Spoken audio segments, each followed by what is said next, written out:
اور ہے. ہم بار بار کہتے ہیں میں سب سے زیادہ حقیر ہوں, لیکن کسی مقام پر اگر ہمیں بیٹھنے کو اچھی جگہ نہ ملے تو ناراض ہو کے محفل سے نکل جاتے ہیں. کیا ہمارے لیے جگہ بھی نہ تھی؟ اللہ اکبر. تو انسان کہتا بہت کچھ ہے لیکن سمجھتا کم ہے. اللہ اکبر. تو علامہ منیری رحمت اللہ تعالی علیہ فرماتے ہیں سارے انسانوں سے انسان اپنے آپ کو حقیر سمجھتا ہے, لیکن صرف ایک انسان سے اپنے آپ کو بہتر سمجھتا ہے. سب سے حقیر سمجھ کر ایک سے اپنے آپ کو بہتر سمجھا, مطلب ابھی بھی اس کے اندر گھمنڈ اور تکبر باقی ہے, اور جس میں تکبر باقی ہے اللہ اس کے عمل کو اس کے منہ پہ مارے گا, اللہ اس کے عمل کو قبول نہیں فرمائے گا. اپنے من میں ڈوب کر پا جا سراغ زندگی, تو اگر میرا نہیں بنتا نہ بن, اپنا تو بن. تو پہلی مٹھی بھر کر جب ہم کسی قبر پر مٹی ڈالتے ہیں تو کہتے ہیں منہا خلقناکم. اس کا مطلب کیا ہے؟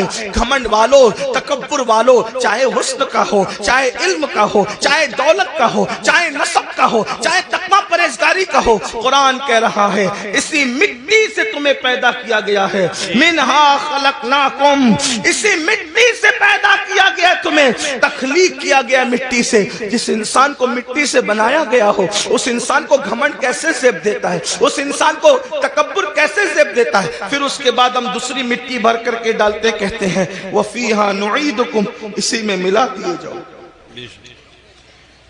اٹھایا مٹی سے ملائیں گے مٹی, اور پھر وَمِنْهَا نُخْرِجُكُمْ تَارَةً أُخْرَى. تیسری مٹھی بھر کر جب ہم مٹی ڈالتے ہیں تو کہتے ہیں آیت کریمہ کو بطور دعا پڑھتے ہیں, اور پھر اسی مٹی سے تمہیں اٹھایا جائے گا. اب آج میری گفتگو کا جو عنوان ہے ہم کیسے اٹھیں گے, یہ اس پر آپ کی توجہ. جانا تو سب نے قبر میں, ہر آدمی اپنی اپنے عمل کے مطابق جائے گا, جو جیسے جائے گا تیسے جائے گا.